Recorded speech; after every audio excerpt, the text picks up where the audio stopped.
guys, it's your friendly neighborhood therapist, and I want to talk to you about the lady who said that she was in love with her psychiatrist and that he liked her back. Just as an FYI, I'm not going to be diagnosing anyone in this video or anyone who is not my client, but I do have a couple of points and I'm really curious what you think as I give my therapist take. Follow me here for a minute. Do you remember when the book Gone Girl came out? Not the movie, the book. And I say the book because remember, you're reading it and you're going through these chapters and you're like, this is so weird, like maybe something's off, but like you don't really suspect it that much, but then all of a sudden you get to the perspective shift and you're like, I don't know if you guys remember, that was actually a huge deal. It was like the twist of the century, okay? And the reason I bring this up is because sometimes we forget that the perspective we're listening to could be an unreliable narrator. I'm not saying anyone is lying. I'm saying sometimes we look at things in a certain way and then all of a sudden we take a different seat and it's just not quite the same.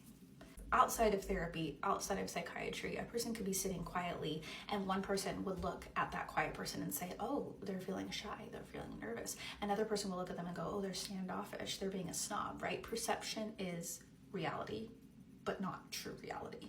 The second point that I feel is very important is that she said she's an ADHD coach.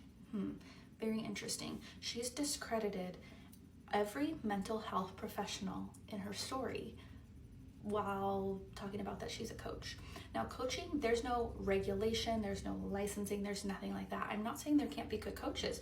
Of course there can, but in fields like with psychologists or therapists or anything like that, there are protocols, there are rules, there are regulations, there are licensing. Coaching, you can kind of do whatever you want, and sometimes that actually means that bad people get into those professions because there's just less people overseeing it.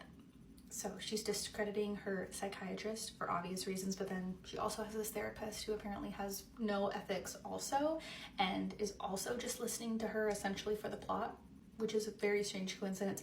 And then she has this boyfriend later on who's also a therapist who essentially hands her the key, as one person put it, when he says that he has a crush on one of his clients. It just fits a little bit too perfectly, not in a good way. That being said, there are people who have been taken advantage of by people in the mental health professions, therapists, counselors, psychologists, etc. That really does happen, unfortunately. So not taking away from people who have experienced that. But what are your thoughts? Are you on board? Do you know what I'm saying? Are you catching what I'm putting down?